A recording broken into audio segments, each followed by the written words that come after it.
राधे राधे आप सभी को। स्वागत है आप सभी का हमारे चैनल पे। तो हम अलंकारों के उदाहरण देख रहे थे, जिसमें हम लोगों ने अनुप्रास अलंकार के दो भेदों का उदाहरण देख चुका है, छेका अनुप्रास और व्यत्यानुप्रास का। आज हमारा है टॉपिक लाटानुप्रास। आज हम लाटानुप्रास की परिभाषा एवं उदाहरण देखेंगे। तो चलिए देर न करते हुए शुरू करते हैं। तो लाटानुप्रास, सबसे अगर आसान कोई अनुप्रास का भेद है तो वो लाटानुप्रास ही है, बिल्कुल आसान।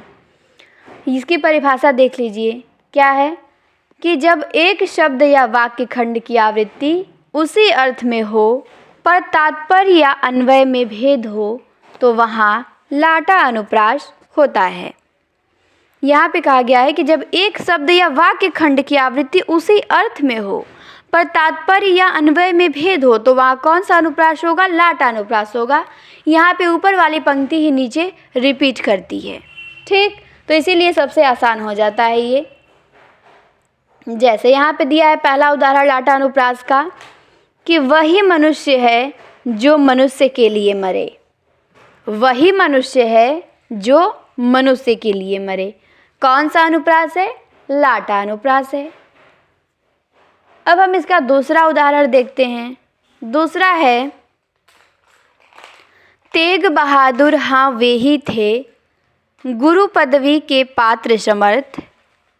गुरु तेग बहादुर हाँ वे ही थे गुरु पदवी थी जिनके अर्थ।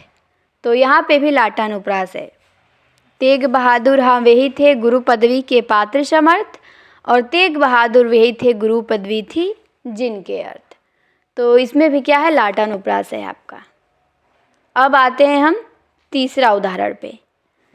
तीसरा है हमारा मधुखंडन परिणाम है सिय रानी को पिय। मधुखंडन परिणाम है सिय रानी को पिय। यहाँ भी आपका लाटानुप्रास है, ऊपर वाली पंक्ति ही नीचे रिपीट की है। फिर चौथा है कि राम हृदय जाके नहीं विपति सुमंगलता ही। राम हृदय जाके नहीं विपति सुमंगलता ही। यहाँ भी आपका लाटानुप्रास हो जाएगा। अगला उदाहरण देखते हैं पांचवा है जननी तू जननी भई विधि सन कछु न बसाए। यही आपके लिए मोस्ट उदाहरण। इसको थोड़ा ध्यान देना है, ठीक, क्योंकि नीचे रिपीट नहीं किया है, ऐसे ही पूछ लेता है कि जननी तू जननी भई अविधि सन कछु न बसाए। कौन सा उदाहरण है? तो यहाँ पे भी आपका लाटानुप्रास है। यही 5 उदाहरण पूछता है, हर परीक्षाओं में यही घुमा फिरा के आपसे पूछेगा कौन सा अनुप्रास है, तो लाटानुप्रास है। हमने इसके 5 उदाहरण देख लिया। कौन कौन? तो पहला देखा कि वही मनुष्य है जो मनुष्य के लिए मरे। दूसरा देखा कि तेग बहादुर हाँ वे ही थे गुरु पदवी के पात्र समर्थ। तेग बहादुर हाँ वे ही थे गुरु पदवी थी जिनके अर्थ। फिर तीसरा देखा मधुखंडन परिणाम है सिय रानी को पिय। मधुखंडन परिणाम है सिय रानी को पिय। फिर चौथा देखा राम हृदय जाके नहीं विपति सुमंगलता ही। राम हृदय जाके नहीं विपति सुमंगलता ही। फिर पांचवा देखा जननी तू जननी भई विधि सन कछु न बसाए। तो यहाँ भी आपका लाटानुप्रास हो जाएगा। तो लाटानुप्रास में 2 उदाहरण पे आपको विशेष ध्यान देना है। एक तो वही मनुष्य है जो मनुष्य के लिए मरे, पहला वाला, और एक 5वां वाला, ठीक। बाकी तीसरा चौथा 5वां तो आप सही कर ही लेंगे। दूसरा तीसरा चौथा क्योंकि आसान है, वो पंक्ति रिपीट कर दी है, बिल्कुल स्पष्ट दिख रहा है, तो वहाँ तो लाटानुप्रास हो ही जाएगा। तो हमने अनुप्रास अलंकार का तीसरा भेद भी समाप्त कर लिया। अब हम देखेंगे अनुप्रास अलंकार का चौथा भेद, ठीक। अनुप्रास अलंकार का चौथा भेद देखेंगे।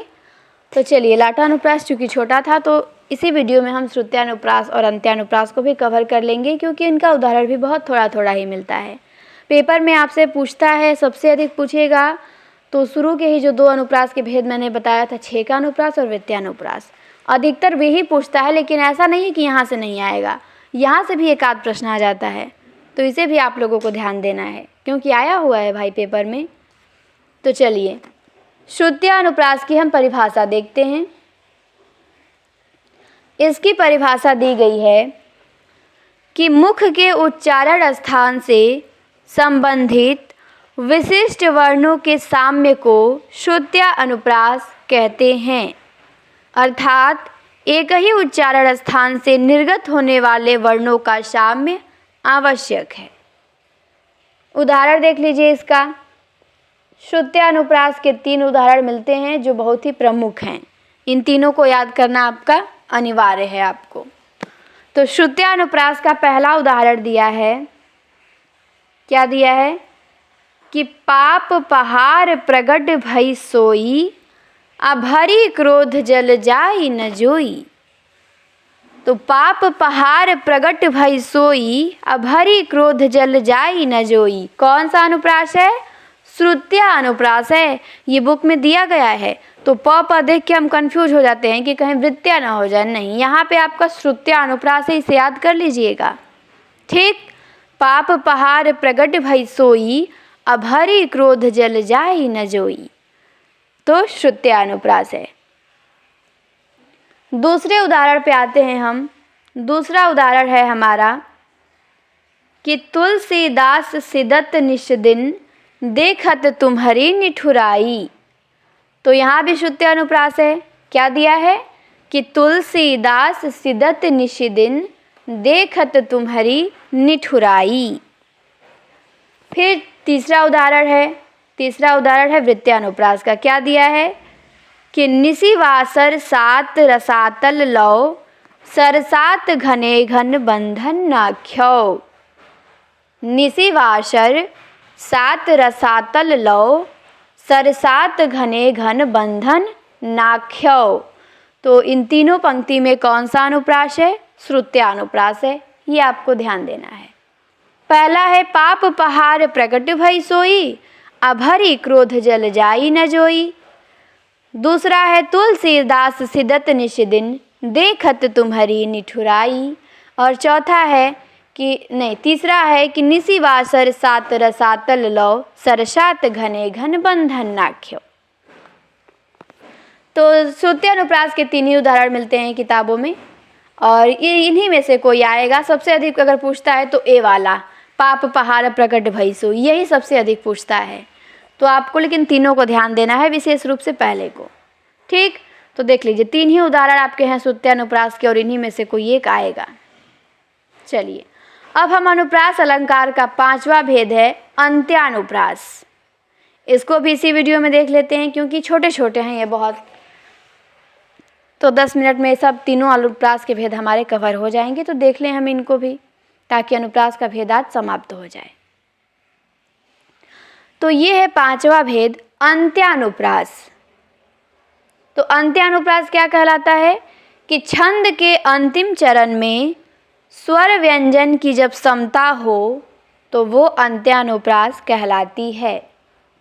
क्या कहलाता है कि छंद के अंतिम चरण में स्वर व्यंजन की समता हो, उसे अंत्यानुप्रास कहते हैं।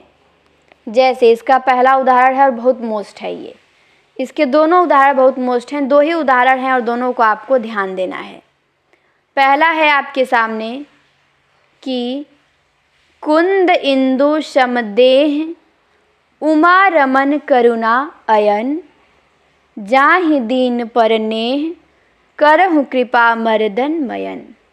तो यहाँ भी आपका श्रुत्यानुप्रास है। श्रुत्या नहीं, अंत्यानुप्रास, सॉरी। हम अंत्यानुप्रास के उदाहरण देख रहे हैं। श्रुत्यानुप्रास के हमने 3 ही उदाहरण देखा है, जो कि ऊपर देख चुके हैं।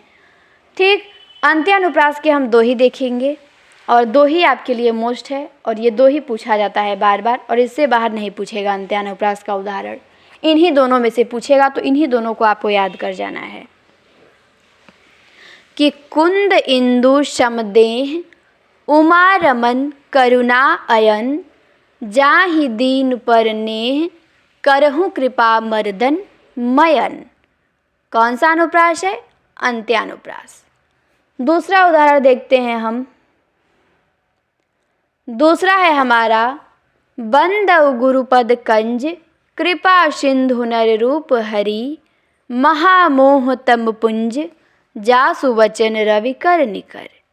तो बंदौ गुरुपद कंज, कृपा सिंधु नर रूप हरि, महामोहतम पुंज जासु वचन रवि कर निकर। यहाँ पे आपका अंत्यानुप्रास हो जाएगा। तो 2 ही उदाहरण हैं इसके, इन दोनों को आप लोग याद कर जाइएगा। और इसके बाद आप देखिएगा, इसके बाद यदि आपसे अलंकार से प्रश्न गलत होता है तो मुझे बताइएगा। अलंकारों के उदाहरण से अब आप कभी गलत नहीं करेंगे अगर इन उदाहरणों को आप याद कर जाते हैं तो। याद तो भाई करना ही पड़ेगा, बिना याद किए कुछ संभव है ही नहीं। तो हम पहले अनुप्रास के हम 5 भेद देख चुके हैं। ठीक, आज हमारा अनुप्रास अलंकार समाप्त होता है। अनुप्रास अलंकार शब्दालंकार है, तो हम पहले कोशिश करेंगे सभी शब्दालंकारों को निपटाने का। ठीक, तो आज हमारा एक शब्दालंकार अनुप्रास अलंकार पूरा हुआ। अब अगले वीडियो में हमारा यमक या श्लेष होगा, जो भी शब्दालंकार है। ठीक, पहले शब्दालंकारों को कंप्लीट करेंगे, उदाहरण पढ़ेंगे, परिभाषा, उसके बाद अर्थालंकारों पे आएंगे। तो आप लोगों को बहुत अच्छा लगने वाला है और इसे याद करते चलिएगा। ठीक, जैसे जैसे मैं पढ़ा रही हूँ वैसे वैसे एकदम याद कर जाना है। तो वीडियो कैसा लगा आप लोग बताइएगा। फिर मिलते हैं हम अगले वीडियो में। आज के लिए इतना ही, धन्यवाद।